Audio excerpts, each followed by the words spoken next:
of the year so far. So there you go. People aren't watching it, but they're seeing it replayed on social media clips. Yeah, exactly. Yeah. That's a clip, and that's going to be on every season highlight, and it's probably going to be on a sort of what happens next. That's the sort of thing that would get us on Question of Sport. Well, not the lip reading moment from Furner, but I get what you're saying, yeah. John Hamilton said, absolutely smashed them, 1 in a row. Brilliant. Call back there on the 1 in a row. I love it, John. Josh at M9UHL said, after all the Myler bashing I have done, last night he did nothing but impress, tackled well, directed the team and had some leadership. I'm pausing there for everyone else's incredulity to click into place as well. Walker is and has been great. Hurrell is nothing but entertaining. Watkins still in defence looks off. We need to close games down. Goal line D looked better. I liked Golden Point, probably only because it went our way. Simply put, no, yes! Get in, Dwyer. Rich Wilkinson said, huge win for Leeds. It wasn't convincing, it wasn't pretty, but we needed that so much. We still have huge issues defending our own line. Don't think you restrict it to your own line. But we have something to build on. We need to pick up back-to-back wins. Come on, Leeds. Cutthroat Jake said, Merrin was immense. Hurrell is the most dynamic centre since Tony Carroll's first season, and Walker continues to delight at fullback. In fact, all of the Leeds players played well, even those in the Tigers strip. It was great to see Clarkson make a scoring comeback, and McShane is more and more resembling Andy Gregory in stature, if not in decision-making. Roger the Cabin Boy has been in touch. Well played, Special Agent McShane. It's been a few years since you were planted as a sleeper agent, but it was good to see you leapt to aid your true club in that hour of need. It was also good to see you manage to do it without blowing your cover, unlike Special Agent Hardacre 2 years ago. Very good. Paul Chamberlain says, well, that screwed both a good Thursday night and a review. Still, it was great to see a homesick £300,000 a year marquee flashing his tramp stamp and bouncing his bitch tits like Gemma Collins with the new KFC menu. Other highlight was Myler celebrating his first career tackle like he popped his cherry. If Hurrell had a sex change and called himself Connie, he'd still have more balls than the rest of the Rhinos team. There we go. I've had a few bits on Myler. Just on Myler, yeah, I'm starting to think if there was no fifth tackle plays, Richie Myler wouldn't be having a terrible season. Both sides of the ball. Yeah. But anyway. But there are. It's a six tackle game. It is, yeah. And if anyone knows it should be him. He's been playing long enough and he's been around the game long enough to be able to count to 6. Well, and then know where touchline is with his kicks. He kicked another one out on the full, didn't he? And I count, I've not seen every single Leeds game this season, and what I have seen of him, I've counted 5 or 6 of those so far this year in attacking positions, kicking it out on the full. Not good enough. I presume he does go to training, because what else do you do if you're a halfback in training apart from kicks out on the last tackle that you want to stay in field? Yeah, I'm not sure, but his general play, I think, is being pretty good. Other than that, like against Catalans, he set up some good situations for his team and threw some quality balls. But then I think the problem for him is he's a number 2 man in terms of his halfback play. I thought you meant he was shit. But he's asked to be the number 1 halfback, and I just don't think that's his role. He needs another recognised halfback next to him, and he's not getting that support at Leeds at the moment, and so that's where he's suffering. Fair enough. Do you want to finish on Fatboy Rob's fan review? Yeah, it's hard to be too disheartened after that match. A terrible first 60, followed by a magical comeback with some piss-poor decision-making from Watts and McShane at the end of normal time. I mean, it's not like Liam Watts has got form for making poor decisions at the moment. Throw in a gravity-defying drop goal that never looked like going over, and you had a pretty good game for the neutral. I'm glad the bottom team didn't stuff us. What we lack in halfbacks we make up in Hart. Coif. Right, we've had 15 minutes just on fan views on this one, so maybe be succinct in who sort of impressed you particularly in this game, any highlight moments, and maybe any just general observations. I mean, I think Connie Hurrell and that that try was just the barnstorming run, and it was just good to see him, really, really showing some class and getting through and just taking the game and by the scruff of the neck, really, and did really well. I mean, I think let's talk about the end first. That last 3 minutes. So, firstly, you had that set where Paul McShane, and I thought this throughout the game, but particularly it was shown up in that last play. He was trying to do three people's jobs. Because he's playing it, the way Powell sent his team out. I know they were struggling for halfbacks, but you're right. Yeah, he was trying to do three people's jobs, and bless him, he was trying to do it all himself, and he didn't rightly have the trust of his teammates. He didn't trust in his teammates to do it because they weren't of sufficient quality for him to be able to do it, and they weren't in their recognised routines. I mean, when you're having to start Adam Milner, for example, who's not good enough quality, and you've got various other players who just aren't going to do it for Well, basically, you had your three middles in Millington, Moores, and Watts as your ball players. And they were so much better when those guys went back to their power game in the second half, because then that's when they actually can play some balls. Like Millington's ridiculously amazing late offload in the build-up to I think the Chris Clark. I think it was the Clarkson try. Yeah. But sorry. Yeah, and all those players that just when you're trying to get, again, we said it the other week. Was it last week or the week before? Oliver Holmes as a middle defender, it just does not work.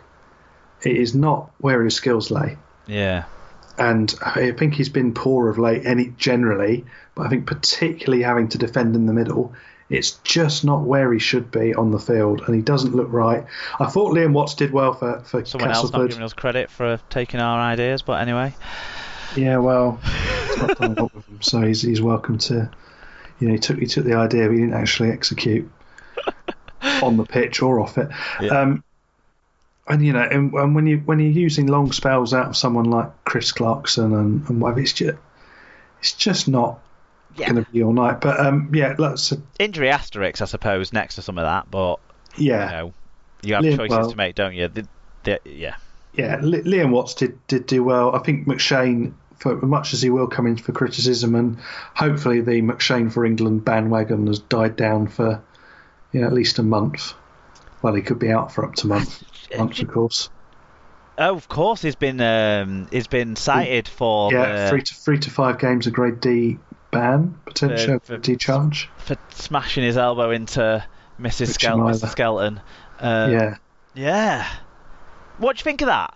Bit overly. It did deserve some sort of punishment, didn't it? It does deserve punishment. Chops unprovoked. Yeah, I think the lower. I think 3 to 4 games is probably right for that. Games. But equally, it probably is one that, because it's a televised game, it will get 4 games rather than 3. As is the way of these things. When it's a non-televised game, you're more. I think it tends to go down the lower end unless it's a real horrible one. But I think that there's definitely a correlation in the charges there. We saw it with Joel Tompkins previously. Yeah, maybe so. Yeah. That's a good point. Final thing then on this game: at what point in Brad Dwyer's drop goal did you think it was going over? I thought it was going to be one of those hilarious kind of blooper gifs that we're all going to be sharing, because it was going to be so. It did remind me sort of an Aussie rules type kick where someone's being really pressured in the pocket and they just get it away somehow and they still make it. But certainly on that, on that last play, what they did benefit from was having the 2 hookers on the field, and it's where you've got that, because you're needing as many options as you can, having both those guys there. So you had Parcell to fling the ball out, and then Dwyer, as it turned out, to execute. But questions have got to be asked for Leeds. where were Richie Myler and Sutcliffe? Well, Richie when Myler that was played- stood in the right position to receive the ball from dummy half, and it didn't go to him. So I think Myler was in a good position. He was it that about his 2 teammates yards don't trust behind him to Dwyer, do it? weren't he? It's just there's no confidence in him to kick it. Brad Dwyer kind of summed that up after the game when in his interview he said, "I think Richie Myler might as well have his right foot chopped off or something to that effect," which was fantastic. And where Liam Sutcliffe was, or what he was doing, wasn't he over the far side of something? He was completely out of there. I think, yeah. I mean, really, if we're tracing it back for Cass, it's missing that conversion was what really did it for them right at the end. The try that took it level. If they'd not, Callum Turner kicked like one from right on the touchline, kicked his harder ones, and then missed the slightly easier one. Yeah. That was only what? That was only 5 minutes in from the right hand post. That was what you would class, I would say, in the regulation zone for any kicker, really. That's the sort of ones you should be slotting without issue. Oh God, this was the game where all the kicks hit the post in the first half as well. Yes, 3 of them. Yeah, that was wonderful. From Sutcliffe and Matauti. Right, excellent. Right, let's move on to Friday. Yes, let's move on to Friday. Because we don't want to be accused of just talking about Leeds. That's not this show's. There are other shows where you can get all your Leeds related stuff on. No, I think, as emphasised by the listeners and ourselves, we all enjoyed that game on Thursday night. Friday night, though, a good idea. A significant portion of the listener group will not have enjoyed. We head over to the Cape. I enjoyed it. Where it finished Hull FC 12, Warrington 63. Warrington slowed down actually in the second half. It was 34-6 at half time. It was ridiculous. 810 were there. Robert Hicks was the man who had very little to do other than point to the spot behind the sticks regularly in this game. He probably got a sore neck from looking left and right to check with his touch judges every couple of minutes, but other than that, yeah. Only as sore as the neck of all the Hull defenders as they looked back to their right to see Blake Austin running through all the holes that they left for him. This game had the most tries and the highest average gain of any game so far this year, although the stats were obviously one-sided. Warrington won 11 tries to 2 and had over 2 metres per carry better average gain.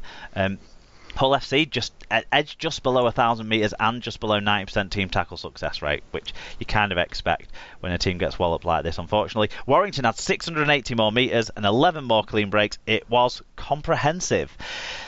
Individually, where else do we start but the man who had 4 tries, 4 clean breaks, 12 tackle busts, 180 metres? It was, of course, Blake Austin. Josh Charnley had 3 tries, 3 clean breaks, 163 metres. A couple of easy tries for Josh Charnley in that. Tom Lynham returning to the KCOM, 2 tries, 6 tackle busts, 142 metres. Happy day for him. And Toby King, 2 try assists, 2 clean breaks, 6 tackle busts, 120 metres. All sort of, backs and halves there, so that tells you what you need to know in terms of that. For the losing side for Hull FC, some people still put in notable efforts. Danny Houghton always does that, doesn't he? Yeah, mate. 48 tackles, 12 marker tackles. Joe Westerman, 1 try assist and 48 tackles. He's still going well this season, I would say. Carlos Tumavave, 138 metres. I was really surprised to see that because he looked like he couldn't be arsed to me. And Hakim Maludi, who always looks like he can be arsed, but I'm not sure what he can be arsed doing. 6 tackles. Looking like an octopus, yeah. From the ever-entertaining Frenchman. So we had plenty of views on this one, starting with our good friend Sarah, who said absolute rubbish, but sadly indicative of the quality of players we have, together with the boring coaching strategies and lack of guile. Pearson is guilty for making rash promises with arms too short to deliver. I think. Well, if you're looking at arms too short, that's right, innit? To start with that, and maybe have a bit of a chat about that, because last season, when the losing run sort of kicked in and the big defeat started happening, heads were going to roll, contracts were going to be severed, a rehaul was going to occur in the squad, and then they brought in one person who hasn't made it at 3 Super League clubs so far, and one person who has never been in a Super League club so far, and that was pretty much their approach to recruitment. Don't forget they had Matty Dawson-Jones. No, I meant him. Oh, right, okay. Levi Nzungu is the forgotten man in that mix. But yeah, I mean... And you've got now Largo now as well. Yeah, I think that was kind of a